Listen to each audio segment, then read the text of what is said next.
In this programme, I'm going to learn how to ride. In fact, better than that, we are going to learn how to dance together, aren't we?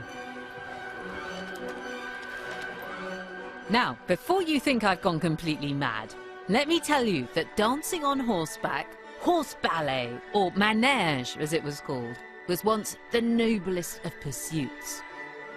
In the 17th century, it was practiced by noblemen, courtiers and kings to show off their status and majesty.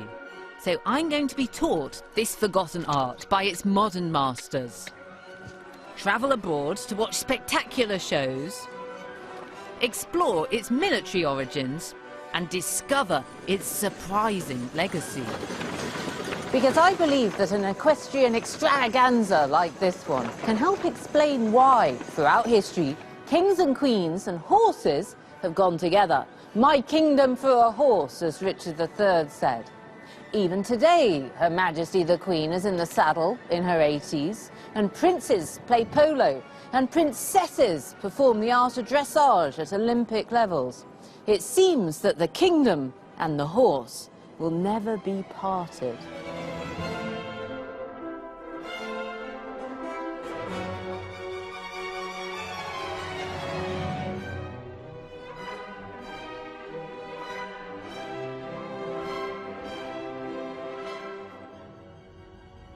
Now, before I jump into the saddle, I'm taking a trip to Bolsover Castle in Derbyshire, where I had my very first job as a young curator. Because this was the place where I originally became fascinated by the royal art of making horses dance.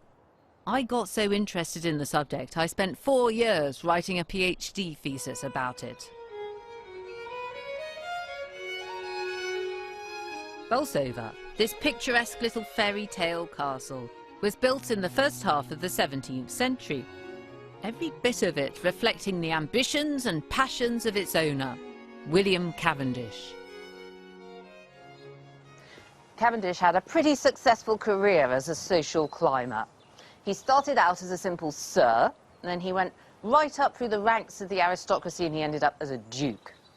But in many ways, he was a regrettable person. He was a womanizer, he was a spendthrift, and he was something of a snob. But I've always had a certain weakness for him, and that's because of his charm and his creativity. He was interested in poetry and music and architecture. In fact, I'd go so far as to say I'm rather fond of him. Bolsover was William Cavendish's pride and joy. Even his chosen title as Duke of Newcastle was a play on his delight in this, his new castle. And it was here that he courted and won favour with the King Charles I, creating this spectacular range of buildings for a single royal visit. And he spent a lot of time here, practising a rather unusual horsey hobby. Of all the buildings at Bolsover Castle, I think that this is the most intriguing. This is the riding house, which Cavendish built for his very weird hobby, teaching horses how to dance. This building isn't just a stable, it's a theatre. This is where William Cavendish's horses were taught to perform these amazing leaps and jumps, almost like doing ballet for horses. And that's why the floor is soft for the horse's feet. The windows are elevated, so the horse can't look outside and get distracted. And this is a spectator sport. The gallery up there was for Cavendish's aristocratic chums to come and see the horses performing. He took this so seriously that he wrote a whole book about how to do it. Here he is in a picture at Bolsover Castle, performing the capriole. That's pretty impressive, isn't it? And had we been here of a morning, we would have seen Cavendish training all of his horses for hours and hours against the walls, around these tall poles, showing off their moves. While this impressive building is no longer filled with horses performing their balletic moves on a daily basis, English heritage do still put on equestrian spectacles, like those which displayed Cavendish's horsemanship skills. And over the next couple of months, it's my aim to saddle up learn to ride, and take part in a performance. Boots on. Here we go. Look at this. Isn't this lovely? Velvet. I think it goes a bit forwards like that. Ready to go.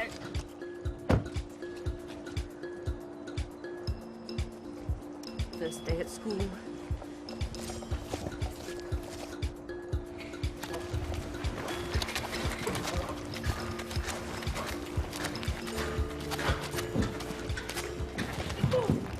Ooh. Was that supposed to happen? I think that it was. You're smiling.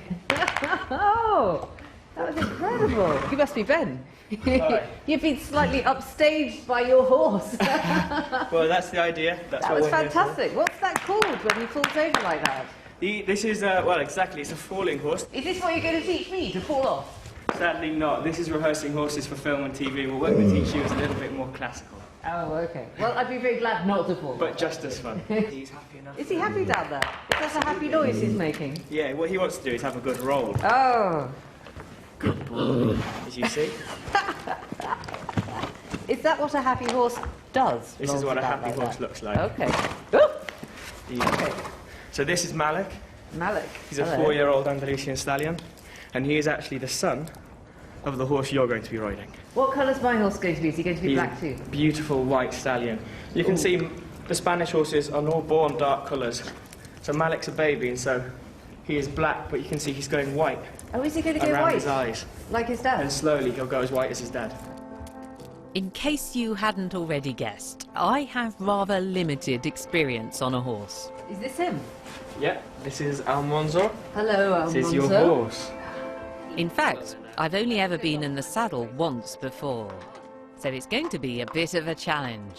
Because the classical horse ballet that Ben's going to teach me, or manège as it was known in the 17th century, was incredibly skilled, relying on horses performing a series of precisely controlled and disciplined moves in complete harmony with their riders, like Cavendish, who trained every morning for a lifetime to perfect the art.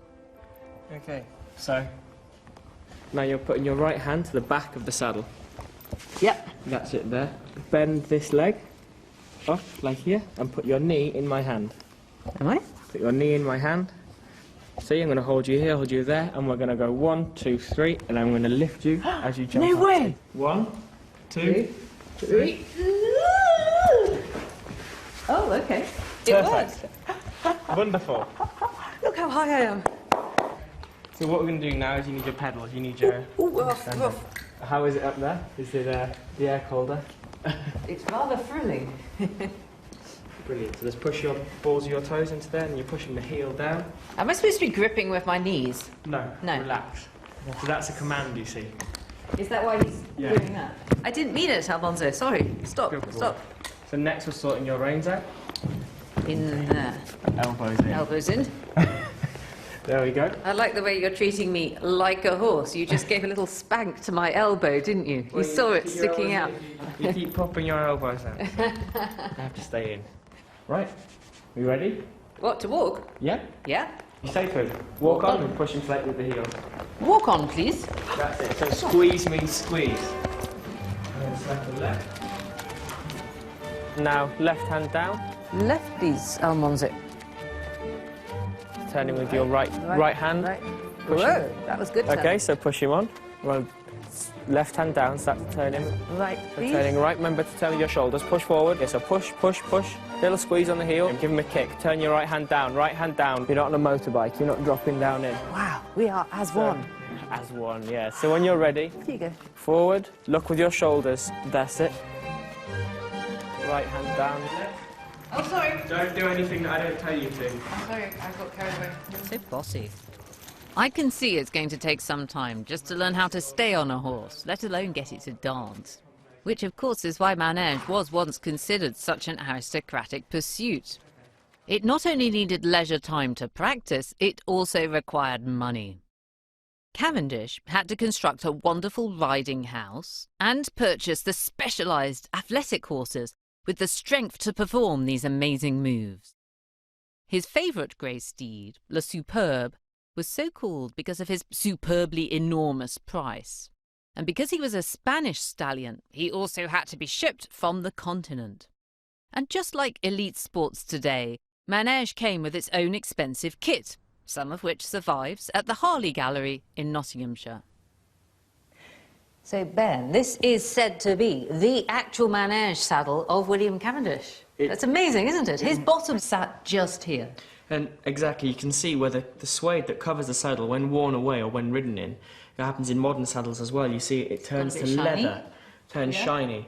And what we can see from this is how, you see there's much more around here, around the back of the saddle. Is that because he was rearing up and doing manège? Exactly. All these manège moves are pushing you further back. And as well, because we have this very forward legs sticking out in front of the rider position. So this saddle is small, so you can sit back in it, but you still be well forward on the horse's back. Oh, exactly. Okay. It's almost like the seat in a racing car, then, that's forcing the driver to sit down and back and low and to be in a sort of fast position. Absolutely, that's exactly how this saddle is created. It looks to me like that's freakishly small, like you'd never get your leg through there. Is that right? Yeah, I think that Cavendish designed this saddle for that very purpose. So it's so that thin space is clamping the leg, it's holding the thigh to keep you positioned, sitting up and sitting back with the leg forward, which is very much the style of the day. What Cavendish has done here, he's created the saddle that doesn't allow you to ride in a bad position. It's a prison saddle. It's a corrective. It's a saddle that will help you teach yourself and also give the horse the best possible ride. I think I need one of these. I'm not saying anything. Owning a stable full of dancing horses, with their customised saddles and gear, reveals how passionate Cavendish was about this art. But his obsession wasn't just a personal whim. Manège was an activity that was absolutely expected of a 17th century nobleman. And this began at the very top. Charles I was equally dedicated to the art. He even placed his son, the future Charles II, in Cavendish's tutelage so that he could learn from an expert.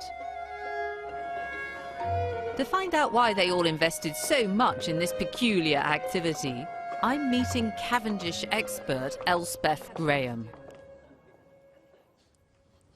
Elspeth, this whole business of manège is bonkers, isn't it? I mean, I don't believe he had a horse with wings, okay, he's making that up, but this is a real movement, he could do this. Not only are these real movements from the manège, which are very precisely shown, he's in the position giving what are called the aids to make the horse do that, which is a real manège movement called the capriole, because it looks like a goat jumping.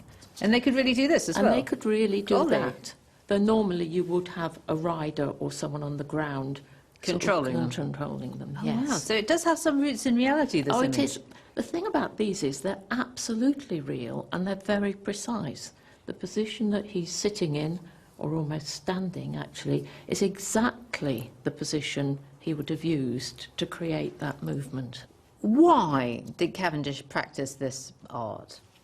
He was passionate about horses, but it's also a very important skill for anybody at his level in society. It's the thing that really made you a leader. A leader, it's it's as important as that in society. Absolutely. In fact, our modern word management comes from the skills of the manège. From the manège. Oh my goodness! From the Italian maneggiare. How can it be that prancing about on a horse wearing a silly hat represents management skills? What's the connection? Well, first of all, it is very skilled. I mean, to do something like this takes years and years of training and studying and practice. You also have to be in total harmony with the horse. Just as a leader has to be completely focused on what they're doing and in harmony with the people he's leading. I think I can see why the ability to perform manège moves with skill and ease was an excellent way for a 17th century courtier to display his self-control and confidence.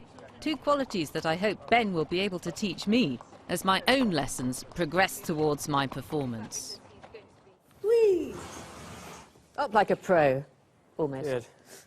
What are we going to do today, Ben? So today we're moving on to the first real meaty bits of classical, more Cavendish's manège, more extravagant movements. Well, if you think I can do it, I think you definitely can. I think I'll be all right, but it's a bit daunting. So the first of them is the Spanish walk. What you're going to do is you're going to rock gently from side to side. And contrary to popular belief, most people, when you watch, they think it's as the foot hits, the horse strikes out. Yeah. Actually, for example, as the right leg comes in and the left leg comes out, the horse's left leg will come out. Because what you're doing is pushing the pressure to push him up and out. Do you understand? So as this leg pushes in, and this leg lifts out, this leg will jump up. Will come out. And it's also the first in the building blocks of our other more extravagant, more balletic moves as well. So we're going to see a little bit of ballet from you, Almonso, today. Yeah, absolutely. He's a dancing pony. Walk on, just kick him. Walk on. That's it, good. Now I'm going to Spanish walk back with you this way. So left hand down. Left hand, please. Easy with your hands, keep them in. Walk on.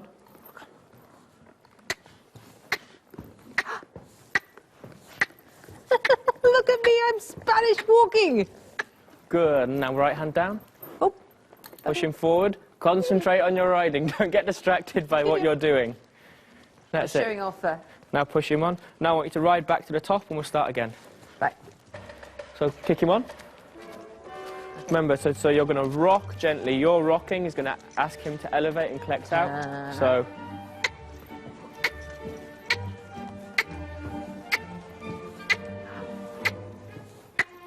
Good, and turn Oh, right. fantastic. So And I then felt then like he was mirroring me with my big legs. Woo. Giddy up, come on. Good, turn him round. Go. Even if you're Here we deeply go. impressed with my new riding skills, you might still be asking yourself whether all this was worth the effort to show off your power and status. After all, building the odd castle or two ought to have done the trick. But the answer lies way back earlier than Cavendish's time. I've returned to Britain's most famous Norman castle, the Tower of London, where I work as chief curator. It's no coincidence that the Tower's mastermind, William I, conquered the country with 1,000 cavalrymen. His opponent, Harold, had fought on foot. And as for Richard III, we all know what happened to his kingdom when he lost his horse. In fact, throughout the medieval period, good horsemanship was so crucial to success on the battlefield that it became equally important in the pomp and ceremony of majesty in times of peace.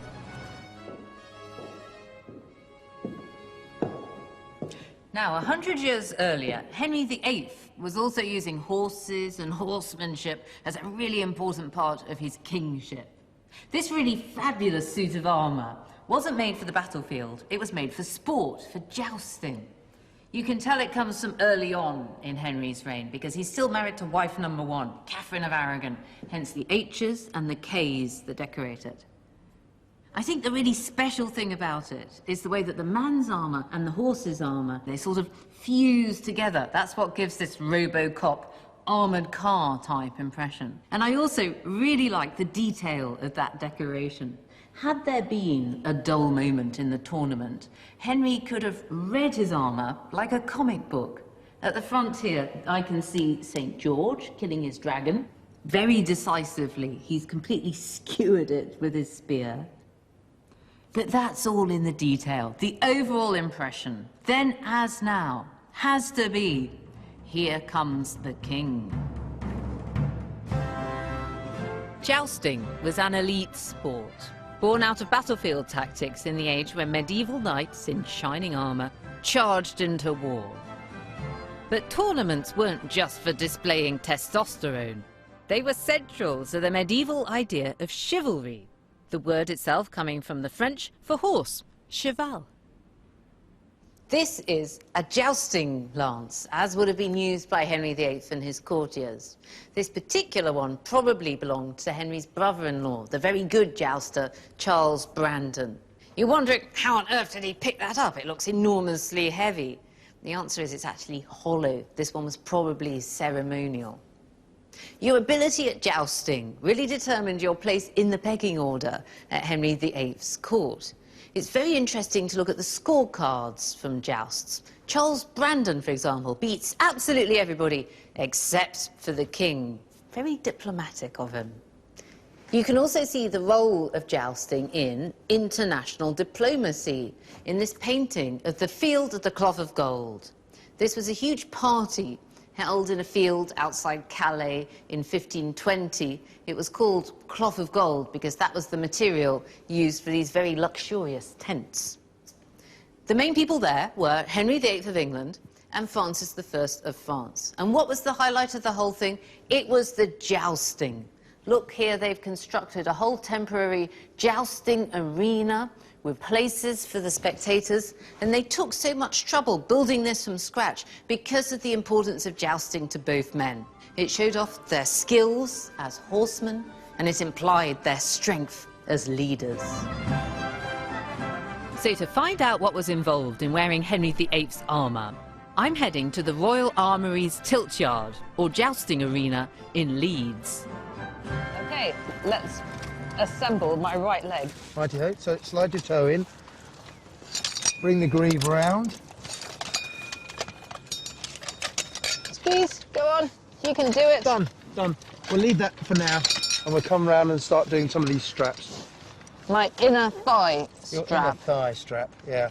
We're Please. getting to know each other quite well here, aren't we? I'm afraid it all does get very personal, but I shall behave. Point it off, tight, nice and tight. The next thing, though, it'd be more appropriate for you, is a skirt. It's going to go on next. A skirt? Yeah, but this time... Oh, I guess you're wearing a sort of mini skirt. Yeah, right, so if you can daintily put one leg in, you can hold me as support, and then adjust your weight, try and get the other leg in. Now, here's the magic piece. Go on, you can do it, go on. 1, 2, 3, done. Okay, and then together, there we are, slide it up, and if you don't mind me, I shall come and adjust you around the back. Shove me in. The most important thing about it is that, yes, it might be comfortable, but it's got to protect you. And obviously having a metal skirt means slashing and cutting is not going to slice through that mail. So reasonably good protection. It's nice and flexible. Good. Yeah. So we've now Okay. got mail skirt on, so you've got your manoeuvrability. You look...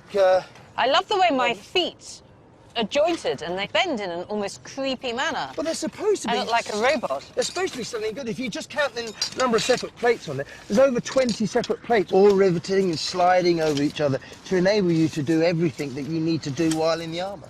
So let's have my Tudor torso, please. Perfect. Squire. Behave. Right, so we'll go with the breast and back. Are you tying it on again with string? Yeah, well, a combination of buckles and straps. Oh, I like this. Do you? It's going to make it slightly easier to put it on you then. Is it non-stick? I mean, one of the things about the armour, obviously, is that it's very bright, it's shiny. White armour, and sometimes it's known, and the reason for that is the whiter you make it, the smoother you make it. Obviously, as weapons come along, they deflect or have a greater tendency to deflect rather than sort of bite. So the next thing, we'll start putting the arms on. So you're going to tie it on up there, are you? I am. Through there, through there, through there. And again, obviously, these wax points come in handy, keeps it in place. The last thing you want, certainly with armour, is it to start moving on its own. If this was to slip an inch... It could do you a nasty injury, couldn't it? It'd do you a nasty injury, but also the armour locks up. And if it locks up, and you're closing at 55 miles an hour in a joust, and you can't get your lance down in time, you get the full force of His Majesty's lance in your face. So now you're 4/5 there, and kind of ready to go. My hat. Hat? Oh, sorry. Ladies wear hats, men wear cats, berries, or helmets. So we'll put it on. We ready? Yeah. Slowly lower it down, just above your brow.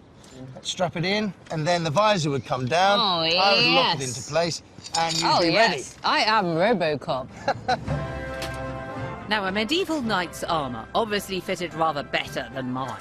But even so, I find it pretty impressive that anyone could function at all clad in 90 pounds of metal, let alone get on a horse. And with only a couple of lessons under my belt, I'm rather relieved to leave the tournament unscathed. You can see why Henry VIII and his chums enjoyed this extreme sport to show off their manliness. But a century later, jousting had almost completely died out, and the courtiers and the soldiers of the 17th century had lost their taste for heavy metal.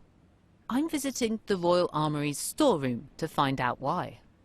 Here we've got the last gasp of the medieval knight. This is the heavy cavalryman. But it's not as heavy as what I was wearing out in the tournament yard, is it? I mean, there's less of it. He hasn't got the bottom part. No, you're right. They're already beginning to shed it. They're no longer wearing leg armour, they're just wearing boots. Yes, yes. They may have gauntlets, but they've still got full protection, but not as complete as what you were wearing. Is that because people now have guns and this won't save you from a gun? They were proofed against guns. Oh, wow. So this is actually bulletproof? It's bulletproof. Oh, blimey. Goodness. Why were they getting rid of armour then? The infantry is no longer drawn up in lines, they're in blocks, and they're moving. So the cavalry is weaving its way around it. So we need this weaving, agile movement on a horse. And you need to have that expertise and skill. So an ability to control and move a horse and turn it fast is something completely new in battlefield tactics. They didn't have that at all in the Middle Ages. You just went forwards. So is it like somebody's turned up the speedometer and battle is now a lot quicker? Now, instead of strength and weight, you just want to be nippy. Yes. So what would your up-to-date, flexible, nippy, light cavalryman be wearing? Ah, he's wearing something really special. Oh, not armour at all. Leather. And that's not going to stop a bullet either, though, is it? No. It will absorb some of the shock, but no, that's why... Oh, you wear a little breastplate on the front. Breastplate. Oh, okay. So he's still lightweight and mobile. The leather will protect against a sword cut. This is the bulletproof part of it. And, of course, the helmet. He's wearing a little helmet on the top. So our up-to-date 17th century cavalryman is wearing less gear than a medieval knight, and he has to dash around the battlefield a lot more. Yeah. So it's probably quite a good idea for him to train his horse with the art of manège, is it? Yes, absolutely. Although jousting might appear more manly, the art of manège was better preparation for the style of fighting on the 17th century battlefield.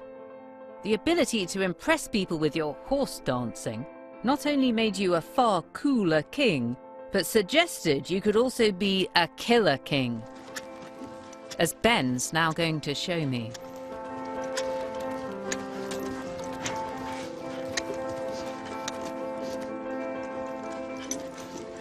Whoa.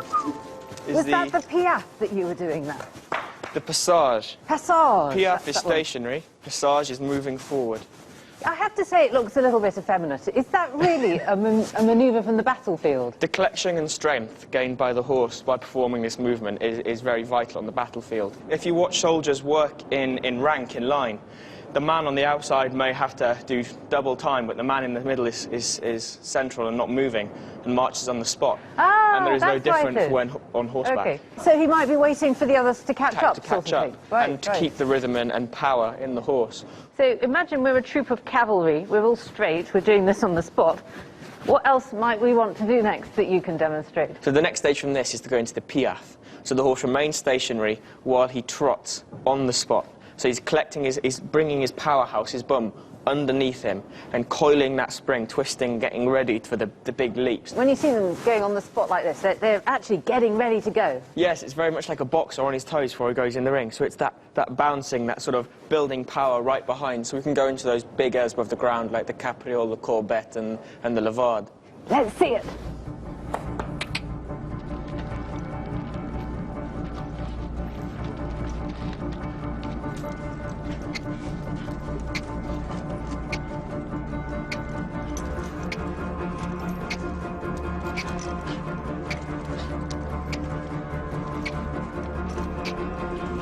Yeah. Now, what about changing direction then? That's very important too, isn't it? Right, so now we have the horse being able to collect and move stationary. We want him to see some more of these movements where the cavalry excels in its sort of fast-moving, fast-changing, open-plan battlefield. So what we're going to move on to now is the canter pirouette. The canter pirouette means moving direction really quickly without stopping? Absolutely. So it's being able to turn on the spot without losing the momentum of the canter. So all riding, you've got that rhythm, those beats. And if you were to stop and turn, it's so much. We lose that speed. So, and it also means we can practice deception on the battlefield if we have the horse turning and moving fast enough. Oh, we don't know which way you're going to go next? Absolutely not. Ah. The last minute, I can drop my horse onto his hocks, spin him round into you, and take you out. I really hope you're not about to do that. This is the art of deception with the horses and with other people. So we'll see now. We'll work into canter.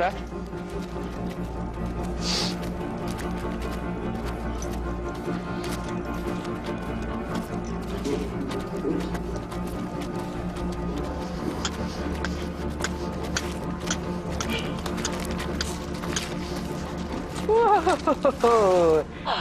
That was pretty good. So that spinning around that you were doing then, that's called the pirouette. The cantering pirouette. Wow. So what we have there is the horses coming in.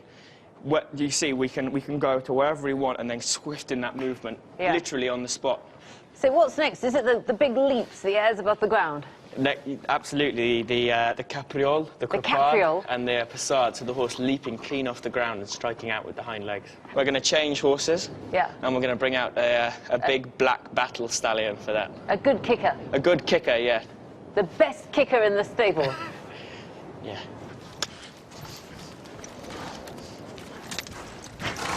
Here he comes. Easy. Here's the big black beast. Hello there. He's a good boy. He's only a baby, so he's learning the airs above the ground. Let's see your airs above the ground then, please. Right. Come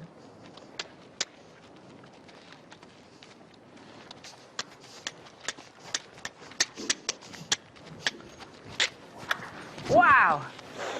If you were standing behind that, you would be toast by this point, wouldn't you? So yeah, the cavalryman's worst fear is that he can't move.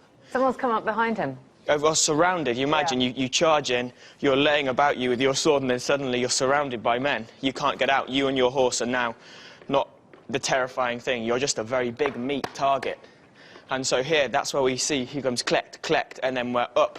Kicking. And out. And as soon as you land, you would ride like hell for leather. A kick in the face from you, and you would be dead. And they'd have studs in the horse's hooves as well, like footballers. So it's a nasty way to go. Very tense.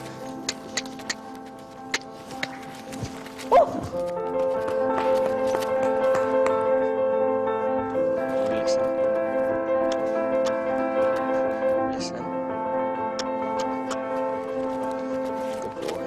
So now it's time to test my own killer instincts. Ben, do you realise my life is in your hands? Well, it's in his hands, and you can trust him a lot more than you can trust me, I promise you. So basically what this is going to do, getting the horse to rear while you're on it's going to do is get you used to that motion of the horse lifting himself with his hind legs and bringing those front legs off the floor. OK, let's have rearing for beginners. Come back. Listen to me. Come in. Oh, und. Goodness.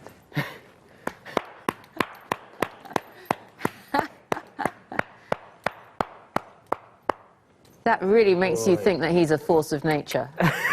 That was like being in an earthquake or something. Good boy. Hop.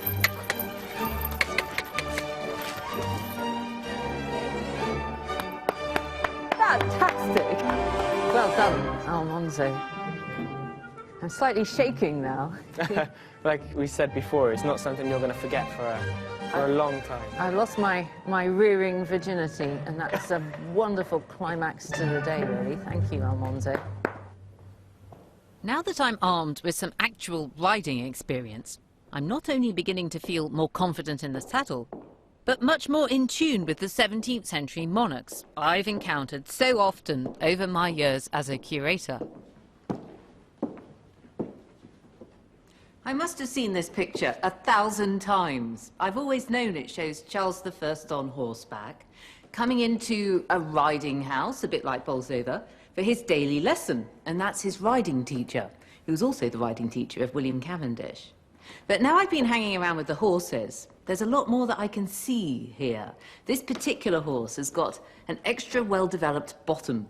He's been powering up to do his rearing with his back legs. He's also walking in a way that's a manège move. He's doing something called the piaffe, that means sort of skipping on the spot, like this. And look at Charles's armour. No need for him to be wearing armour for his riding lesson, but that's old-fashioned armour. It's a nod to the chivalric past. So it's pretty clear why Charles I has chosen to be shown on his horse of manège. Here, he's in control of a tremendously powerful beast. And that's a metaphor for the control that he has as a king. It's a metaphor for his own majesty. With his shining armour and powerful steed, Charles I may have thought he was the ultimate king and ruler. But unfortunately, as history reveals, he was rather catastrophically wrong about that. In 1642, Charles's people rebelled against him, and the country descended into civil war. Perhaps the greatest irony was that Charles's passion for horse ballet became the most potent symbol of his enemies' discontent.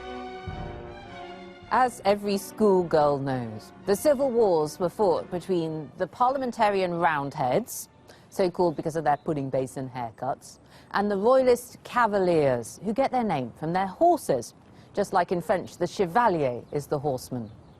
This is Prince Rupert, one of the top royalist cavalier generals, on his horse, and it's actually performing the levade, something he would have done in the riding house in more peaceful times. He looks pretty dashing, but if Prince Rupert had heard you calling him a cavalier, he wouldn't have been very happy, because originally it was an insult.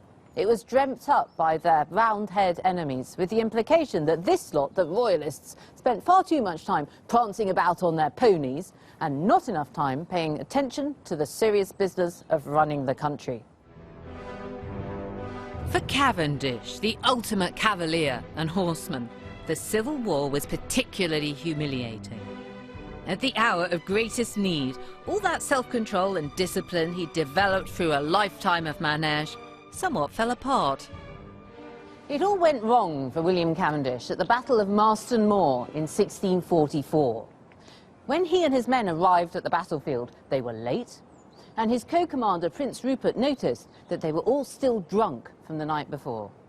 And then, at the very moment that Oliver Cromwell and the Roundhead cavalry came charging up the left wing, well, William Cavendish was having a smoke. He was in his coach and calling for a pipe of tobacco. He did get back on his horse, and he did fight bravely, but he'd missed the moment. The battle was a miserable defeat. As a consequence of the Civil War, Charles I lost his head, Cavendish lost face and his estates, and along with the rest of the royalist courtiers, he fled in exile to the continent. When he and the rest of the court were finally able to return with the restoration of the monarchy under Charles II, the new regime retained its horsey passions, although the merry monarch took his own equestrian activities in rather a different direction.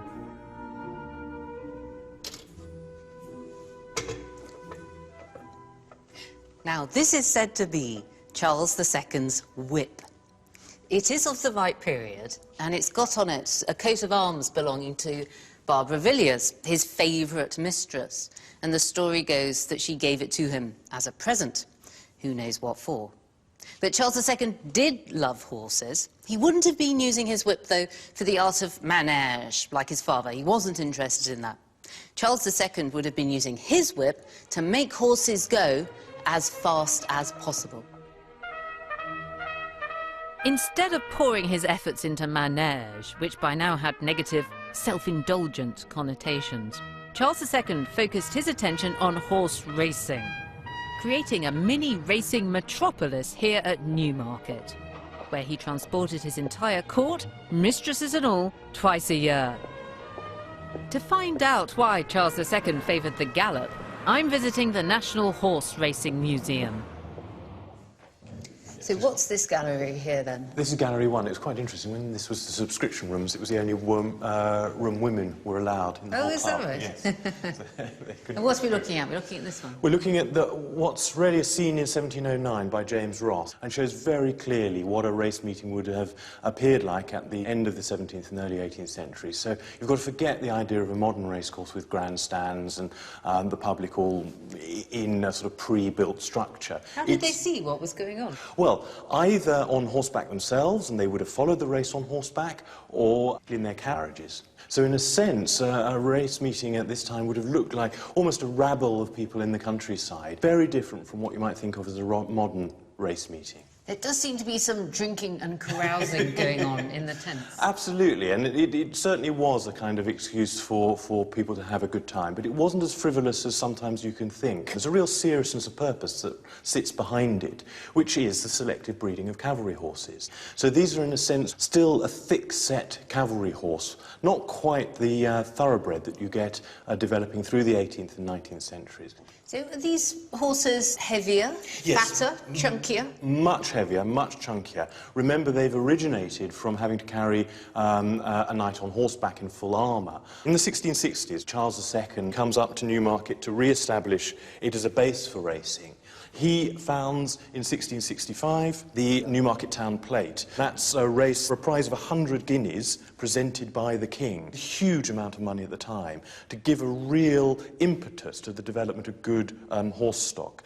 And just to give you an idea, this is a 4-mile marker here of an original 8-mile course. So that's only half. That's only half of one race, yes. and that's 4 miles. Yes. Is that quite a lot longer than races today? Much. I mean, the longest race we have in this country is the Grand National, which is just over 4 miles, and that's in one go, whereas these were multiple heat races. So if that was over 4 miles, that would have galloped 16 miles in one day. These are real stamina animals. I'd always assumed that when Charles II was at Newmarket, he was messing around being the merry monarch, but actually you're saying that he was trying to revive the English cavalry. Absolutely. There's a real seriousness of purpose, because it's very easy for us to imagine that it was inevitable that Charles II would keep his throne, but he felt that he had to defend it at any point. So what he's trying to do is replace the vast amount of cavalry stock that's been lost during the English civil wars, and really create the kit with which he can go to war and defend his throne if he needs to. So this is a kind of boot camp for the army, really. Completely, yes. No, absolutely. What fascinates me about Charles's passion for horse racing is that his motives had a lot in common with jousting and the manège. Although each equestrian activity had very different horsemanship skills attached, all three were about spectacle and shared the same intent, training in the art of war. In the case of the Merry Monarch, his dedication to racing certainly paid off. He died in 1685 of natural causes after a long and relatively peaceful reign. Under Charles's patronage, horse racing became the sport of kings and enjoys equally enthusiastic royal support to this day, whereas the art of manège was almost completely swept under the royal red carpet by the end of the 17th century. For an old-school royalist like Cavendish, it was a bitter loss. As he lamented in his book, the science of manège has been so neglected and discouraged in England that young gentlemen are now obliged to go to foreign nations for this part of their education. So, following in their footsteps, and in need of a little education myself, I've come to Vienna, once the capital of the horse-loving Habsburgs, one of the greatest royal dynasties of Europe. Because manège not only flourished here during Cavendish's lifetime, but still survives here today. Now, in Britain, so far we've only had 2 rulers called Charles. But in Austria, Charleses have been rather more successful. There were 6 of them. In the early 18th century, Emperor Charles VI decided to rebuild his palace complex in the city of Vienna. He put in all the usual ballrooms and state apartments, and also an absolutely stupendous riding house. To this day, Charles's palatial riding house is home to the Spanish Riding School, one of the few surviving institutions dedicated to the art of classical manège. Danke. The spectacular riding house itself was completed in 1735, although the school was founded in the late 16th century, around the time that Cavendish and our Charles I were born.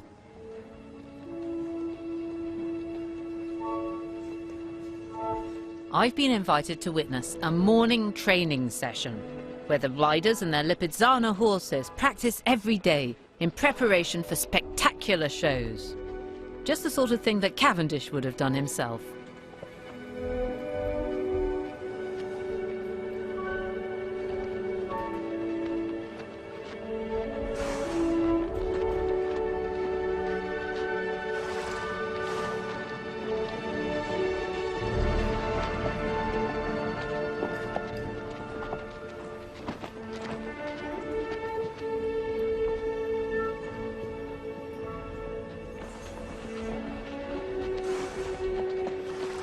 This is like being at the theatre, isn't it? We're watching a wonderful show behind us. It is, it is. And every day hundreds of people come in to see the show, just like the theatre. Yes, they come to see the show, but they also come to see the training. The training session, yes. Yeah. So we have, every day we have public here. Are all the horses here white? Well, most of the horses are white, but we always have one or two bay horses, brown horses. And that's considered luck for us. You know, there was a saying that as long as there's a bay horse here at the Spanish Riding School, that the Spanish Riding School is going to continue. And so far, it came true, I guess. It's continued for 450 years. 450 years, yes, we celebrate this year. Why is that? Why has it always survived through wars and changes and politics? I think a big part of it was that the people were proud of the Spanish Riding School here in Vienna. Well, I think you need to look after your dark horse. You don't want to lose him. No, we make sure that we always have one. How do you become a rider here? Is it many years of training? The first part of the training is about 4 to 5 years. You learn on a trained horse. So the young student learns from the trained horse, and then later on, the trained rider teaches the young horse. That is about the system that we have here. So is that 8 years in total? I would say around 10 years, 10 years. is about the... 10 years before Yes. you're ready to ride here. Yeah. Fantastic. And the riders are training the horses for 4 or 5 hours every day themselves? Yes, every rider has around 7 horses to take care of and to train. That's a quite an huge exercise. amount of discipline, isn't it? Every day, six days a week, riding for 4 hours a day on 7 horses. I would say even more than that. Really. More than that. Yeah, 5.5 hours. 5.5 hours a day for 6 days a week for 10 years. Well, that is just your education, but then this continues until you retire. That's an enormous commitment, isn't it? Yeah, but it's the best thing that you can do. Having watched the training, you won't be surprised to learn that my request to join in a live show was met with a categorical no. And when you see one of the Spanish Riding School's performances, you'll understand why. Since these balletic moves haven't changed for 450 years, I think it shows why Cavendish gained such an extraordinary reputation when he performs the art in the 17th century. This theatre of classical horsemanship has spurred me on for my next lesson towards my own public performance. Now, it's taken 250 years, but the art of manège is actually having a bit of a renaissance through its related sport of dressage, in which the British, after all, are now Olympic champions. William Cavendish would be pleased to know that finally manège is coming home. Because manège was kept alive with such vigour on the continent, horse ballet, or dressage, became a competitive sport at the turn of the 20th century and included in the 1912 Olympic Games. Over the years, we Brits have become rather good at it. Our former national dressage champion, Joyce Fern, has agreed to give me a quick lesson. After all, it's only a few weeks before I've got to get my act together for my own public performance in Cavendish's riding house. That's incredible, Joyce. Oh, It thank looks you. like he's walking on the tips of his toes, like a little He's a little elegant person. He's elegant, isn't he? Now, what do you think you can teach, well, what can Damien and you teach me to do in the way of dressage moves this Well, morning? we'll get you on the pony and see what you can do. I don't know Okay. how much riding you've done. Very little. Well, I hope I can teach you how to move the horse in a way that's not necessarily use your leg and go faster, Yes. but more a way of move your leg and feel the response from his body and how you could move him sideways and backwards and forwards without him thinking your leg aid means run away. So we'll see what we can do with that. This does feel like I'm about to sit an exam, knowing that you can get points for this, points for that, points for the other. It's not about the thrill of the audience, it's all about hitting the mark. Precision, yes. Fingers and draw your elbows back slightly. Lean a little bit forward and put your legs back on him and see what effect that has. Ooh, is he going backwards? You just told him to. That's fantastic. He's so well trained I can put him into reverse. Yes. So let's go. You'll give him a little squeeze. And if that doesn't work, he needs a bigger one, yes, because he's used to being told what to do. There you go. Go faster, go sideways. You're on your own now, Lucy. Push him over. Well done. Lead with your right rein and over you go. Little bit of left leg. Stop. And then think of reining back.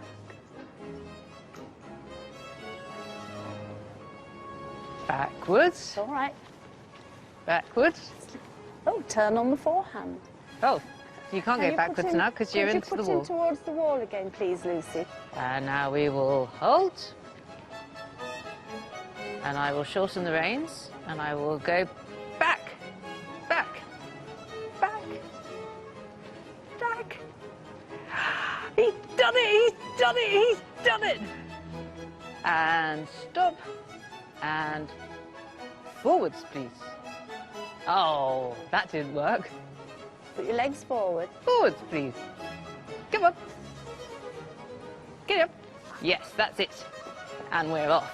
Oh, that's much better. Well done, you. Olympic Games for you next, I think. How does that feel? Lovely. Oh, you can have an 8 for that one. No way, an 8? Yeah, because it doesn't look as though it's been done by accident this time. Very good. Well done. It doesn't look as if it's being done by accident. Right, let's see what the dressage champion Joyce has got to say about my riding. This is my score sheet. Collected walk, half pass to the right, didn't do that. Ooh, she's given me a good mark for paces, freedom and regularity, but I've done less well on submission. I haven't been very submissive this morning. And she says here, must continue with the dressage training. So I'm not a champion yet. Competitive dressage has renewed that ancient link between manège and royalty. Think of both Princess Anne and Zara Phillips.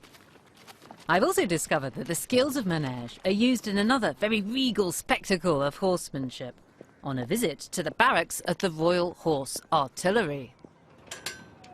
Thank you.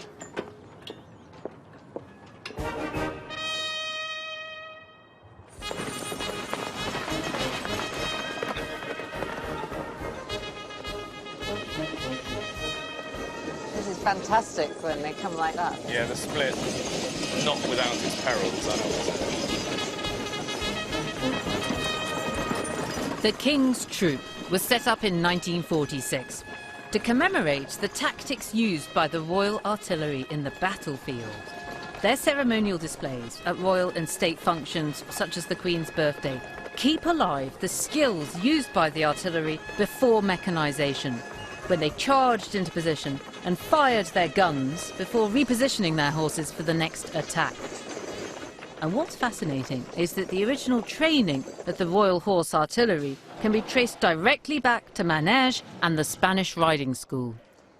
So is this an actual gun from the First World War? It is, yeah. All of our guns were built just before the First World War, and most likely all of them saw action in the First World War. And were they pulled into position by horses? Yes, yeah, these, the quick-fire 13-pound gun was a horse artillery gun, so yes, pulled in by horses. I'm quite intrigued by the links between this modern, very technical art of horsemanship and the art of manège. When horse artillery was first brought into the British Army, the Duke of Richmond got in a chap called Captain Quist, who had the knowledge from the continent of horse artillery and was able to teach them. So this is Captain Quist. He actually trained at the Spanish riding school in Vienna before he came over to us. Well, I recognise these pillars that are used in the art of manège, and that's essentially what he's doing. Yes. What could he offer as an expert in manège to the British Army? The artillery was slow before he came in, and that was because most of the gunners who actually manned the guns and fired them walked next to the artillery rather than riding. The skills he was able to bring and the connection with the horse that he was able to teach the soldiers meant that they could ride alongside the guns, and they'd be a lot faster and a lot more manoeuvrable on the battlefield. So you're saying that the skills of the manège, which is not so much about going fast, but it's about changing direction very quickly, isn't it? That would have been useful in pulling these big shiny guns around. Yes, turning on a battlefield is very important. If you go in a straight line very fast in the wrong direction, you're not going to be of any help to anyone. So yes, it's being able to put yourself in the right position, and that involves using manoeuvrability and turning.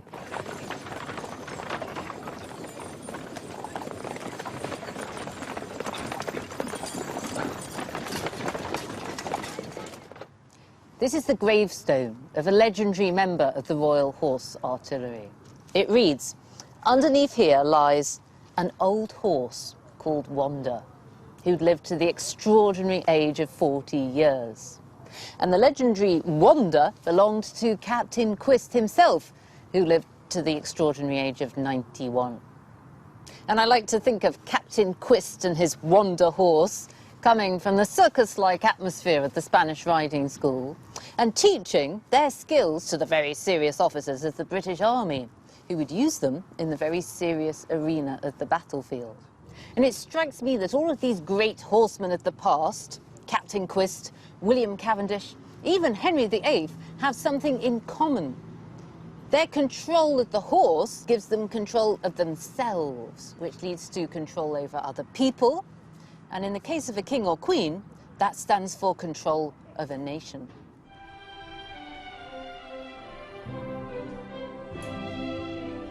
So finally it's time to put my training to the test and to perform for the paying public. Watch out, everybody. I'm on the hoof. Now or never. Look, he's pawing the ground. He's ready to go. I think he's readier than I am.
So, how did I do, Ben? It was good. What's the verdict? Well done. Was that the rear of the year?